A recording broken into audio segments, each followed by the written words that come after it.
Okay friends, તો DGVCL junior engineer tier 1 ગયા વર્ષે જે એક્ઝામ લેવાયેલી હતી એમાંથી આપણે ક્વેશ્ચન ઉપાડીએ છીએ. આપણે ઉંમર સંબંધિત ક્વેશ્ચન પૂછાયેલો હતો, બરાબર. જે ટિયર 1 માં 100 માર્કનું નોન ટેકનિકલ હતું એમાં મેથ્સનો આપણે ક્વેશ્ચન લઈએ છીએ. ક્વેશ્ચન તમને એમ કહે છે કે ભાઈ ત્રણ વ્યક્તિઓની સરેરાશ ઉંમર 40 વર્ષ છે. ત્રણ વ્યક્તિની સરેરાશ ઉંમર 40 વર્ષ છે અને તેની ઉંમરમાં 3:4:8 ના પ્રમાણમાં છે. એટલે એની ઉંમર 3:8 4:8 ના પ્રમાણમાં છે. તો સૌથી નાની વ્યક્તિની વર્ષોમાં ઉંમર કેટલી થશે? અહીંયા તમને ઓપ્શન આપેલા છે 8, 22, 10.66 અને 24, બરાબર. આ આપણને ઓપ્શન આપેલા છે. તો બેઝિક વસ્તુ છે કે આપણે સરેરાશમાંથી ક્વેશ્ચન પૂછાયેલો છે ઉંમર સંબંધિત, બરાબર.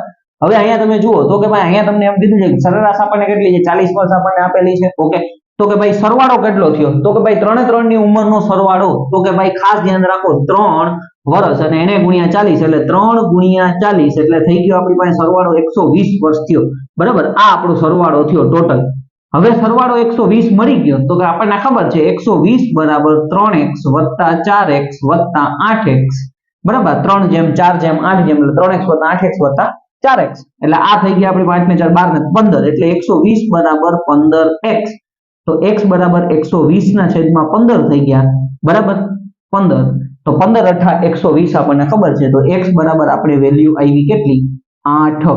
હવે x બરાબર 8 આવેલી છે. સૌથી નાના વ્યક્તિની ઉંમર કીધેલી છે, બરાબર. સૌથી નાની વ્યક્તિની ઉંમર વર્ષોમાં કેટલી થશે? સૌથી નાની એટલે 3x થાય, બરાબર. તો 8 કરીને 24 વર્ષ આપણો આન્સર આવે.